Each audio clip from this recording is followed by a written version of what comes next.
A verdadeira razão pela qual Judas traiu Jesus vai chocar você completamente. Por 2000 anos, a humanidade acreditou que Judas era simplesmente um homem ganancioso que vendeu seu mestre por 30 moedas de prata. Mas e se eu te dissesse que essa versão da história está incompleta? E se a motivação real de Judas fosse muito mais complexa, trágica e humana? Hoje vamos mergulhar nas escrituras, na história e na psicologia por trás da maior traição da humanidade. Prepare-se para uma revelação que vai mudar completamente como você enxerga Judas Iscariotes. E no final deste vídeo, você vai entender por que a história de Judas é, na verdade, um espelho da nossa própria jornada espiritual. Para entender Judas, precisamos primeiro entender o mundo em que ele vivia. A Palestina do primeiro século estava sob ocupação romana há décadas. O povo judeu sofria sob impostos pesados, opressão cultural e humilhação constante. Era um caldeirão de tensões políticas e expectativas messiânicas. Neste contexto, surgiram vários grupos revolucionários. Os fariseus focavam na pureza religiosa. Os saduceus colaboravam com Roma. Mas havia um grupo mais radical, os zelotes. Estes eram guerreiros da fé, revolucionários que acreditavam que Deus os chamara para expulsar os romanos pela força das armas. E aqui está o primeiro segredo sobre Judas. Seu sobrenome Iscariotes muito provavelmente deriva de Sicari, os assassinos zelotes que carregavam punhais escondidos para eliminar colaboradores romanos. Judas não era apenas um discípulo comum.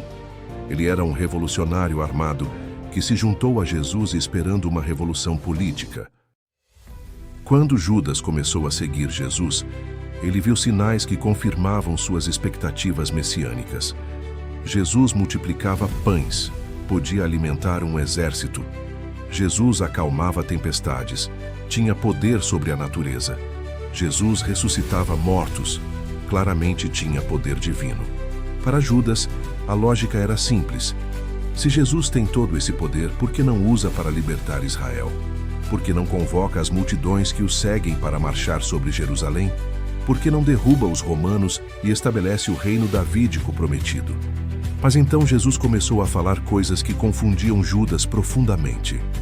Meu reino não é deste mundo, disse Jesus em João 18:36. Dai a César o que é de César, ensinou em Mateus 22:21. Pior ainda, Jesus falava sobre morrer, sobre ser rejeitado, sobre carregar uma cruz. Para um zelote como Judas, isso era incompreensível. Como o Messias poderoso poderia falar em derrota?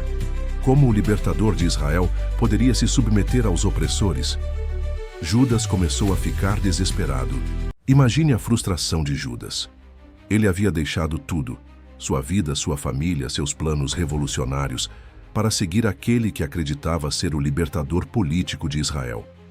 Mas Jesus parecia mais interessado em curar leprosos do que em treinar soldados. Mais focado em perdoar pecadores do que em punir romanos. O ponto de ruptura veio quando Maria ungiu Jesus com perfume caríssimo em Betânia. Judas protestou. Por que não foi este perfume vendido por 300 denários e dado aos pobres? João 12:5. Mas João revela a verdade.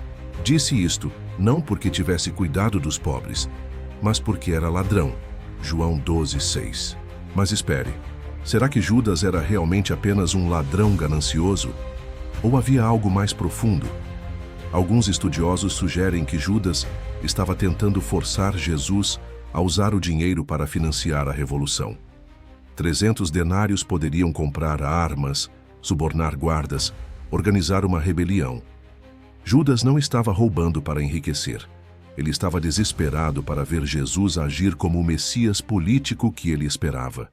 E então chegamos ao momento da traição. Mas aqui está a revelação chocante. Judas não traiu Jesus por maldade ou ganância. Ele traiu Jesus porque queria forçá-lo a se revelar como o Messias poderoso que ele acreditava que Jesus era. Pense na lógica de Judas. Se eu entregar Jesus aos soldados, ele será obrigado a usar seu poder divino. Ele chamará 12 legiões de anjos, como disse que podia fazer. Ele se revelará como o rei de Israel. Os romanos serão derrotados e finalmente teremos nossa libertação. Judas não esperava que Jesus morresse. Ele esperava que Jesus lutasse. Por isso ele levou os soldados ao Getsêmani, um lugar isolado onde Jesus poderia demonstrar seu poder sem ferir civis inocentes. Por isso ele o beijou, um sinal de que ainda o amava e respeitava. Judas pensou que estava forçando a mão de Deus. Ele acreditou que podia manipular as circunstâncias para que o plano divino se desenrolasse conforme suas expectativas humanas. Mas então aconteceu o impensável. Jesus não resistiu. Ele não chamou anjos. Ele não estabeleceu seu reino terreno. Em vez disso, ele se deixou levar como cordeiro ao matadouro. E aqui está a prova de que Judas nunca quis a morte de Jesus. Mateus 27, 3, 4 nos diz que Judas, vendo que Jesus fora condenado, arrependeu-se e devolveu as 30 moedas de prata aos principais sacerdotes e aos anciãos, dizendo: pequei, traindo sangue inocente. Se Judas fosse simplesmente ganancioso, por que devolveria o dinheiro?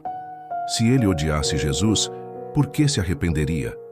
A verdade é que Judas ficou horrorizado quando percebeu que seu plano havia falhado catastroficamente. Judas não era um monstro. Ele era um homem quebrantado que descobriu tarde demais que havia tentado forçar Deus a agir conforme seus próprios planos limitados. A tragédia de Judas não foi ser mau, foi não compreender que a salvação vem pela cruz, não pela espada. A história de Judas nos ensina uma lição profunda sobre a natureza do reino de Deus. Judas queria um salvador político que resolvesse os problemas externos de Israel. Jesus veio como salvador espiritual que resolve os problemas internos da humanidade. Judas queria libertação dos romanos. Jesus ofereceu libertação do pecado. Judas queria um reino terreno. Jesus estabeleceu um reino eterno. Judas queria justiça imediata. Jesus trouxe misericórdia eterna. E aqui está a pergunta que devemos fazer a nós mesmos. Quantas vezes nós também tentamos forçar Deus a agir conforme nossos planos?